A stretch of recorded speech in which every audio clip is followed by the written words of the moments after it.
Well, we're back interviewing POW conference speakers. I've got Nitasha Strait, who has probably been one of my favorite people in our peer groups and our calls on marketing and Kajabi and all these things. I love her because she asks some of the best questions, which probably reflects her own topic here. So, Natasha, before we talk about your conference at what you're presenting at the POW conference, tell us who you are and about your therapy practice and what else you kind of do on the side. Give us the quick resume. Yeah, hi. I am Dr. Natasha Strait. I'm a licensed marriage and family therapy therapist and doctor of human sexuality. So I specialize in sex therapy. And I own the Better You Institute, which is located in Philadelphia, but we see people in Jersey and Florida as well because we have some licensed clinicians. So we do that virtually. And I think overall, our practice is trauma informed. We really tried to go to the second order change, so process oriented, experiential, all that fun stuff. And then we look through an attachment lens. So that's really the main focus of our work at the practice, my work as a clinician, and then I've translated that into what that means to be a good leader, which is what I'm going to present on POW. Yeah, so your POW conference topic is you can only lead as deeply as you've led yourself. So, Yeah. I mean, that sounds like a book title right out of the gate, right? So if you haven't read that book yet, you should. Tell Yeah. us what we're gonna hear in that, why you're passionate about it, why that's the topic you chose, kind of thing. Yeah, I think I'll start with why I'm passionate about it is I mean, obviously I'm drawn to attachment theory just in my clinical work and then becoming a leader, as you know, well, you come from a business background, but most clinicians do not come from a business background. And so it's a lot of on the job learning. And what I found was I was reading all of the books, I was listening to podcasts, I was getting coaching, business coaching, I was doing all of the things and I still found myself stuck with some of my team members, or I just didn't feel like I wasn't leading in the way that I wanted to. And so I started to reflect, and then I had this aha moment, probably at 3 a.m. at some point, and was like, why am I not looking at my attachments and how that is driving how I am leading? And sure enough, as soon as I started to do that, which I am a self-diagnosed anxiously attached person, and so once I started to realize a lot of that was the undercurrent of my interactions, of my business choices, of how I carried myself in meetings or making decisions. It really gave me a lot of clarity and then Mm. also allowed me to kind of basically get out of my own way. And from that, my business has skyrocketed. So, I am very passionate about sharing that with other people in hopes that that can maybe open the door for some other folks. And I don't claim that like I've done this a ton of times and maybe it will flop for other people, but it worked for me. It was super insightful. And I'm always a person that says like take what you want, leave what you don't. So I Mm. it'll apply to some people and it won't apply to others.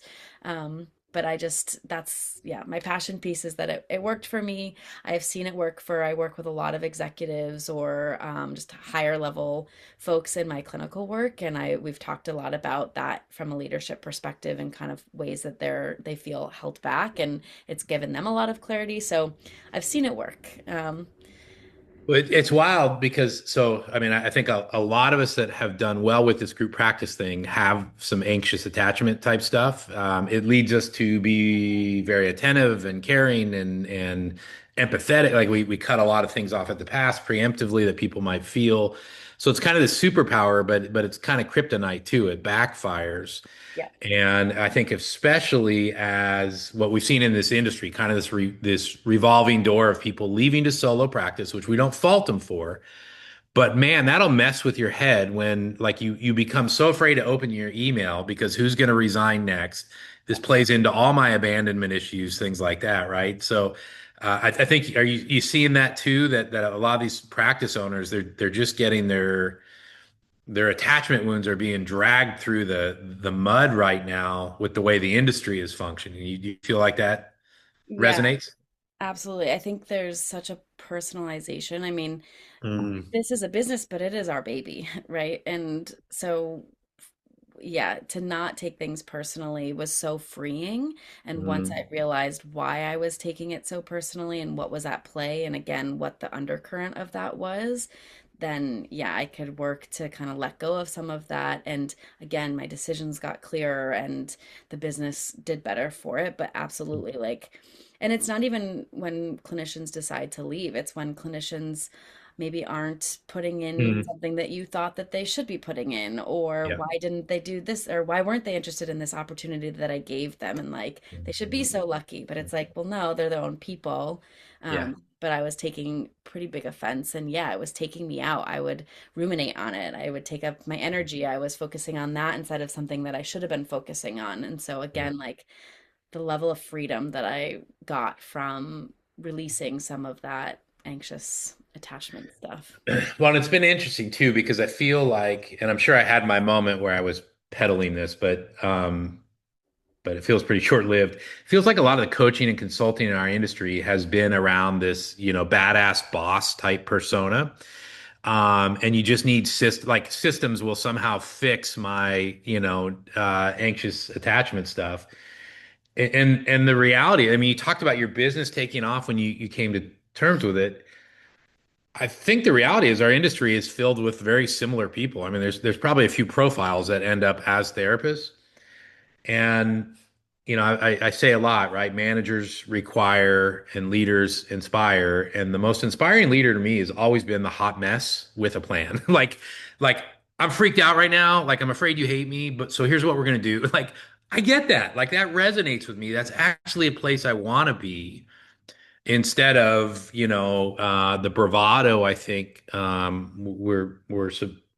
and by the way, 8 out of 10 businesses fail. Even in the patriarchy, 8 out of 10 male businesses fail. Like this is a terrifying thing to be an entrepreneur. It will mess with every voice in your head, Yeah. right? So, Yeah, and well, I would say I so was go not ahead. prepared. I wasn't prepared for that part of it. Like I thought, oh, I'm a therapist. I'm a good therapist. I think I can supervise pretty well.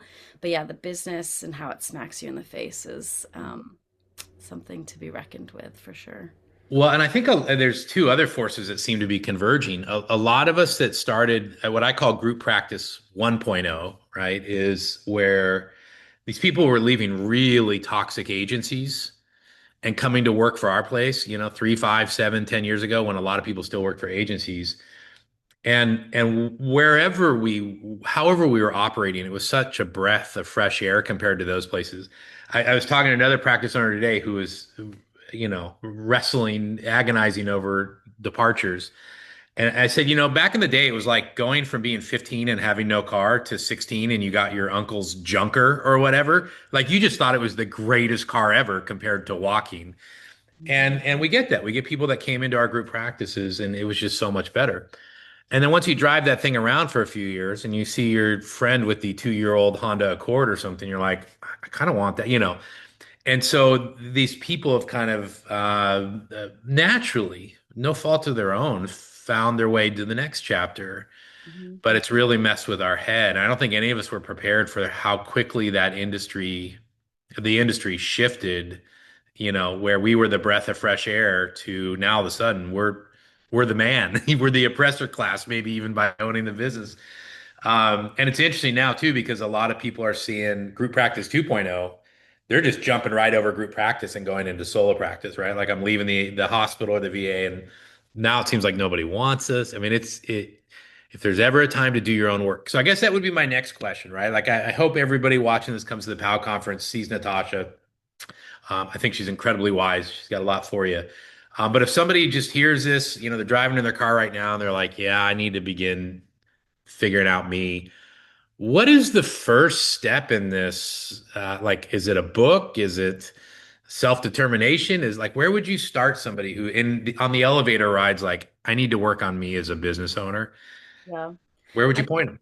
I think the easy one is to say you got to figure out what your attachment style is. Mhm. And we'll talk a little bit in mine about neurospicy folks versus neurotypical folks in the sense that the attachments don't necessarily, because Attachments are all about like the fear of loss or the wound that's there, whereas neurospicy people, it's more about capacity.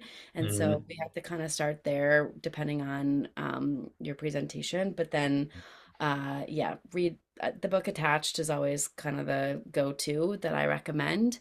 And then there's some things that you can like surveys or questionnaires that you can do to get a little bit more nuanced in that. Because I think attached is gonna resonate, right? You're gonna read the sections and you're like, oh yeah, that's me. But I think it's also just powerful to take like the what is it, the Mhm. AAI, I always confuse them, and truly get like a rundown and a report of what it is that you're working with. And then honestly, just take it into AI and be like, hey, here's my profile and here's some of the decisions that I've made.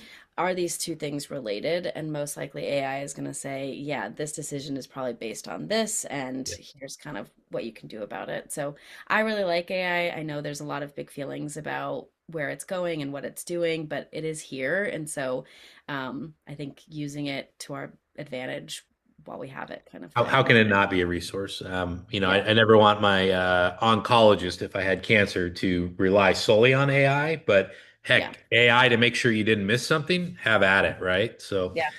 and I'll throw in there whether it's AI. I mean, that's kind of where my brain was going, was whether it's AI or another therapist, right? Like you can't read the label from inside the jar. Yeah. Maybe sometimes we need to ask people, I think this is who I am. Is that what you see? And that could be AI or whatever, but Yeah. some of the most painful moments for me as a leader is where I dismiss that like 10% of a profile or something, a personality analysis. I'm like, well, it's like 90% correct. And then I start explaining why the 10% is not correct. And I see my whole team like laughing and typing. And I'm like, oh shit, is that the most correct piece? And they're like, yeah. I'm like, well, Yeah. so, well, Yeah. good stuff. So, if somebody doesn't come to PAL conference and they want more Natasha, how do they find you? How do they find you as a therapist? How do they find you as a consultant? I know you got some good content out there. Give us all paths that lead to Natasha. Yeah, so I mean, first and foremost, the website is always a good place, thebetteryouinstitute.com, and it's all spelled out, so it's YOU, not the letter Mm. U. I'm on LinkedIn if people want to find me there, or they can email me, which is just my first name, Natasha at thebetteryouinstitute.com. But yeah, I like consulting. I like, and a lot of it too is just like jump on a call for 5 minutes and talk something quick out versus like actually sitting down and mapping out something. But I'm happy to do that as well. Again, I just am really passionate about what this can do for folks. And so getting it out there is my number one priority right now. And I'll advocate or advertise for you, Natasha. I don't know if you feel like this is true, but for as much as you talk about attachment and all this stuff, you're also one of the more like tech savvy, like nerd in a positive way, like people who want to talk CRMs and content management systems. I'm always kind of amazed when you open your mouth and go down the rabbit hole of like, oh, I've been, looking at this CRM. I'm like, wow, so Yeah. any of you that need help on that kind of stuff too, I think Natasha's a great person to know. So excited to have you at PAL conference. I love having you in my orbit. I think you're just one of the cool, hodgepodges of lots of different knowledge about lots of different things. So excited to have you. We'll see you in a couple weeks. Yeah, thank you. And as an anxiously attached person, I'm gonna let that resonate and let that sink in. And yeah, I'm excited. Awesome. Thank you, Natasha. Thank you.